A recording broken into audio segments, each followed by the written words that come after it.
Nagdoble na ang account mo sa TikTok pero gusto mo i-delete ang isa. Ang problema, hindi mo alam kung paano mag-delete. Panoorin mo ang video na ito hanggang dulo. Pagkatapos naman mapindot yung 3 lines, pindutin lang natin ang settings and privacy. Scroll up lang natin para mahanap natin ang account. Then pindutin ang account.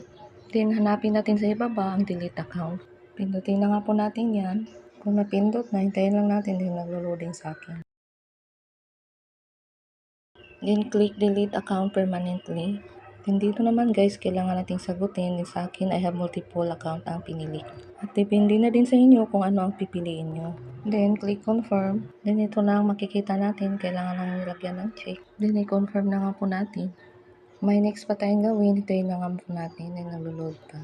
Lagyan natin ng check. Then continue. Hintayin na lang natin dahil medyo matagal pa ang pag-processing niya. At dito naman, tinanong tayo na delete this account.